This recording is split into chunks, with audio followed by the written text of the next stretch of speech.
So what's up people, this is Arvind and you're watching me on this vlog and welcome back to my channel and I hope you're doing great.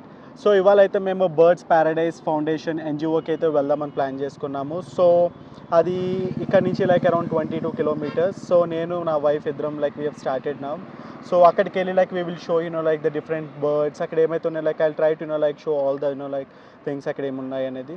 So yeah, వెళ్దాం మరి. ఇక్కడ కనుక మీరు చూస్తే చాలా parking spaces ఉంది, ఇంకా extend చేస్తున్నారు. ఇక్కడ బోర్డ్ చూస్తారైతే మీరు యాక్టివిటీస్ లిస్ట్ మళ్ళీ ఎంట్రీ ఫీజ్ అయినా ఉంది. ముందుటి వరకు ఆఫ్లైన్ బుకింగ్ ఉండేది, ఇప్పుడు ఆన్లైన్ బుకింగ్ ఉండాలి. ప్రీ బుక్ అయితే కంపల్సరీగా చేయాలి. మళ్ళీ ఇక్కడ పార్కింగ్ స్పేసెస్ 2 వీలర్కి మళ్ళీ 4 వీలర్కి సపరేట్. ఇక్కడైతే మా ఆయన ఫెరెట్ని చేతిలో పట్టుకున్నారు. చాలామంది డొమెస్టికేషన్ కూడా చేస్తారంట ఫెరెట్ని. ర్యాబిట్ని మళ్ళీ గినిపిగ్ని కూడా ఫెరెట్తో పాటు లిఫ్టెడ్, కానీ దాని రికార్డ్ మాత్రం చేయలేదు. కానీ చాలా సాఫ్ట్గా చాలా లేజీగా ఉంటుందంట ఈ ఫెరెట్ అయితే. ఇక్కడ బర్డ్స్ ఏరియాకి వచ్చాము. డక్ని అయితే మా ఆయన ధైర్యంగా పట్టుకున్నారు, ఇంకెవరు ధైర్యంగా అంత పట్టుకోలేదు. చాలా ఇష్టమైంది డక్ని పట్టుకున్నాక. అది మాత్రం క్వాక్ క్వాక్ అని సౌండ్ చేస్తున్నప్పుడు చాలా బాగుండేది. చాలా సాఫ్ట్గా డక్ కూడా ఉండేదంట. మా ఆయనకైతే చాలా బాగా నచ్చింది డక్ అయితే. ఇక్కడ చాలా వెరైటీస్ ఆఫ్ డక్స్ అయితే ఉండేది. నేను ఫీడ్ చేయడానికి ట్రై చేస్తే అది నా చేతిని పోక్ చేసేది, అది చాలా భయం వేసింది.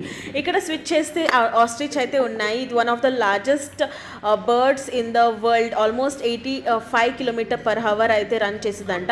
నేను ఫీడ్ చేయడానికి ట్రై చేశాను, కొంచెం భయం వేసింది కానీ అది తీసుకొనింది. మా ఆయన అయితే ఈమోని చూస్తున్నారు. ఈమో అయితే 3rd largest bird in the world అంట. ఈమోతో అయితే లోపలికి వెళ్ళి మనం ఆడుకున్నాము. మా ఆయన అయితే చాలా ఇష్టంగా ఆడుకున్నారు. ఈమో చాలా ఫ్రెండ్లీగా ఉండేది. నేను కూడా టచ్ చేయడానికి ట్రై చేశాను కానీ అది పరిగెట్టింది. నేను అనుకున్నాను నన్ను కిక్ చేసిందని. చాలా భయం వేసింది నాకైతే ఇది. But one of the best experience అని అనుకుంటున్నాను. హార్స్ని కూడా ఫీడ్ చేయడానికి అవకాశం ఇచ్చారు. ఇప్పుడు రెప్టైల్ సెక్షన్కి వచ్చాము. ఇగ్వానా అండ్ స్నేక్ ఇవి రెండు టచ్ చేసాము. నాకు చాలా కష్టమైంది టచ్ చేయడానికి, చాలా భయం వేసింది. మా ఆయన అయితే చాలా ధైర్యంగా దాన్ని టచ్ చేశారు. చాలా అంటే చాలా ధైర్యం వచ్చింది మా ఆయనకి. దాని టెయిల్ చాలా డేంజరస్ అంట. ఇప్పుడు స్నేక్స్ని మా ఆయన ఎంత బాగా పట్టుకున్నారో చూడండి. కానీ అది చేయి దాకా పాకిందంట. అది పాకినప్పుడు మా ఆయనకు చాలా భయం వేసింది. ఇప్పుడు మీకు చూస్తారు ఎలా భయం వేసిందని. కానీ దాన్ని టంగ్ చూసారు ఎలా బయటకు వస్తుందని. నేను కూడా స్నేక్ని పట్టుకోవడానికి ట్రై అయితే చేశాను కానీ నాకు చాలా భయం వేసింది. కానీ నేను జస్ట్ ముట్టుకున్నాను అంతే, అది కూడా నాకు భయం వేసింది.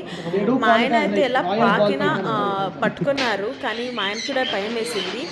ఫైనల్గా ఎగ్జాటిక్ బర్డ్స్ రూమ్కి అయితే వచ్చాము. ఇది ఒక పెద్ద షెడ్ లాగా, పైన అయితే నెట్ ఉంది. అది ఓపెన్ స్పేస్ అయితే కాదు, బర్డ్స్ ఎస్కేప్ చేయకుండా ఉండేలాగా. మా ఆయన మీద అయితే చాలా బర్డ్స్ వచ్చి కూర్చున్నాయి. ఎవరి మీద అంత బర్డ్స్ అయితే రాలేదు. టుగెదర్గా ఒక 4 to 5 బర్డ్స్ వచ్చింది మా ఆయన మీద. అదైతే ఒక సైడ్లో ఒక ప్యారెట్ చూస్తున్నారు కదా, అదైతే మకావ్ ప్యారెట్ అంట. చాలా డేంజరస్ అంట. మన బోన్ని కూడా కట్ చేసే కెపాసిటీ ఉందంట. ఈ పక్షి అయితే మా ఆయన వాచ్ మీదే ఉండింది, దాని కళ్ళు మాత్రం వాచ్ మీద ఉండింది. దాన్ని చూసి ఇంకో పక్షి అయితే వచ్చి మా ఆయన వాచ్ని చాలా తీయడానికి ట్రై చేసింది. దానిది స్క్రూ లాగా ఉంటుంది కదా దాన్ని. చాలా ఒక 4 to 5 బర్డ్స్ కనిపిస్తుంది కదా మీకు, అన్ని మా ఆయన మీద అయితే కూర్చొని. ఒకటైతే తల మీద వచ్చి కూర్చొనింది చూడండి. ఆల్మోస్ట్ 5 బర్డ్స్ ఉంది దీని మీద. అంటే ఈ పర్టికులర్ బర్డ్ షెడ్లో ఒక thousands ఆఫ్ బర్డ్స్ అయితే ఉంది. నేల మీద కూడా బర్డ్స్ ఉన్నాయి. చాలా జాగ్రత్తగా కింద చూసి నడవాలన్నారు. కానీ బర్డ్స్ అయితే చాలా ఫ్రెండ్లీగా ఉంది. అక్కడ చూస్తున్నారా మకావ్ రైట్ సైడ్లో మీకు గ్రీన్ కలర్ అని కనిపిస్తుంది కదా, అదే మకావ్. చాలా డేంజరస్ అంట, అక్కడ ముట్టుకోవద్దని అందరికీ చెప్తున్నారు. బర్డ్స్ అయితే చాలా ఫ్రెండ్లీగా ఉంది. మాకు చాలా బాగా నచ్చింది. ద బెస్ట్ పార్ట్ అయితే మళ్ళీ బర్డ్ సెక్షన్ అని అనొచ్చు. మీరు కనుక ఈ వీడియోకి నచ్చితే లైక్, షేర్, మళ్ళీ సబ్స్క్రైబ్ అయితే చేయండి. మళ్ళీ ఈ బర్డ్స్ ఆఫ్ ప్యారడైజ్ అయితే వర్త్ విజిట్, 200 per person. మీరు ఖచ్చితంగా ఒక విజిట్ చేయండి బెంగళూరు వాళ్ళకి. Thank you so much for watching.